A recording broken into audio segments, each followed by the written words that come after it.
তারেক রহমান ওরে নেতা রে সুবহানাল্লাহ বিহামদি সুবহানাল্লাহ আযীম আমার এমনি একটু সাইড দেন। আমি তো আপনাদের অনেক সময় অনেক ধরনের ভিডিও নিয়ে আসি, কিন্তু আজ আপনাদের সম্মুখে এরকম একটা ভিডিও নিয়ে আসছি যে ভিডিওটা দেখার পর আপনার প্রত্যেকটা মানুষ হাসতে হাসতে একদম লঙ্গি সেরাপেরা হয়ে যাবে। কি বলেন? হ্যাঁ ভাই, আমি ঠিক বলেছি, কারণ আমরা অনেক সময় অনেক ধরনের ভিডিও করি, কিন্তু আজ ভিডিওটা হচ্ছে একটু ভিন্ন।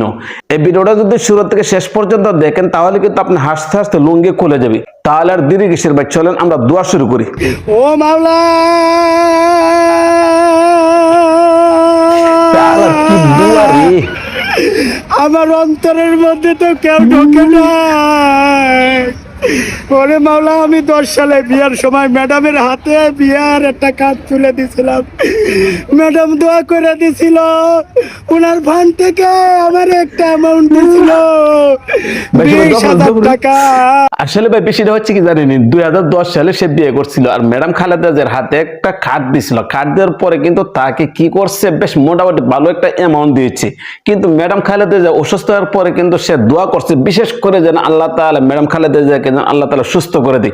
এর পরবর্তীতে আমরা কি পেলাম, এর পরবর্তীতে আসেন আমরা আরেকটা দোয়া পড়ে আসি। তারেক রহমান ওরে নেতা রে সুবহানাল্লাহ বিহামদি সুবহানাল্লাহ আযীম একটু সাইড দেন ভাই, পরে মোবাইল টোবাইল খায় না ভাই। আমি কিন্তু দোষ করতেছি না, পরে আমার মোবাইলে কয়দিন আগে নিয়ে গেছে, আমি কাইন্ডে মরতেছি। আল্লাহর দোয়া কারকে দেখছেননি, এই হলো ভাই দোয়া। এরকম দোয়া যদি না হয় তাহলে ভাই চলে না। কি নেতারে যদি ঠিক মতো পাও আমাদের তেল দিতে পারেন, পাও যদি বসাইতে পারেন জিভ বাদিয়ে সেরা, তাহলে কিন্তু আপনি নিশ্চিত সামনে ভবিষ্যতের জন্য একটা কিছু হতে পারবেন। আসেন আমরা পরবর্তীতে একটু যাই। এখন আপনাদের সামনে বক্তব্য রাখছেন বিএনপির ভারপ্রাপ্ত চেয়ারম্যান জনাব তারেক রহমান, স্বদেশ প্রত্যাবর্তন কমিটি সংগ্রামী আহ্বায়ক, জাতীয় স্থায়ী কমিটির সম্মানিত সদস্য জনাব সালাউদ্দিন আহমেদ এখন আপনাদের সামনে বক্তব্য রাখছেন।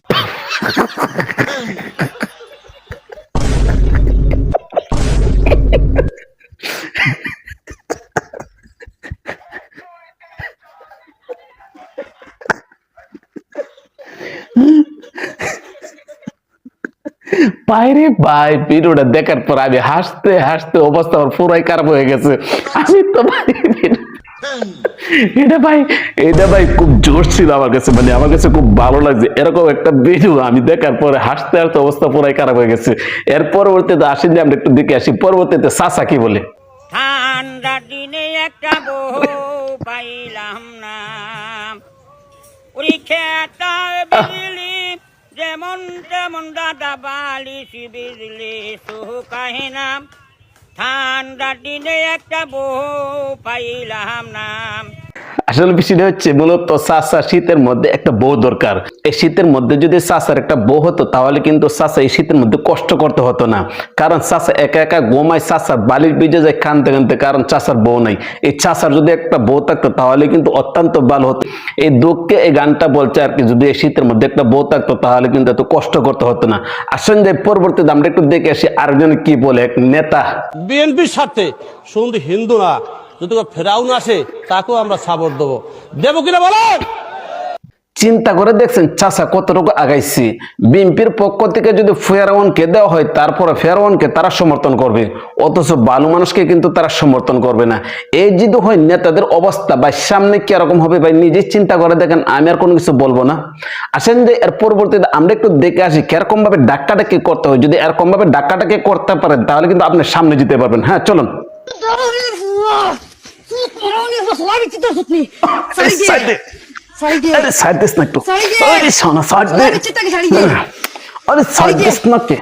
মানে আমার কত সামনে যাইতে আমার বাস চলে আসছে ভাই, ঠিক আছে না? এরকম ভাবে যদি আপনার জীবন আপনি ধাক্কা দেখি করতে পারেন তাহলে কিন্তু নিশ্চিত আপনি সামনে যেতে পারবেন। আর যদি আপনি ধাক্কা দেখি না করতে পারেন তাহলে কিন্তু আপনি কোনো সময় সামনে যেতে পারবেন না। এখন যার শরীরে যত জোর আছে সে কিন্তু সামনে তত বেশি যেতে পারে, আর যার শরীরের মধ্যে জোর নাই সে কিন্তু কোনো সময় সামনে যেতে পারে না।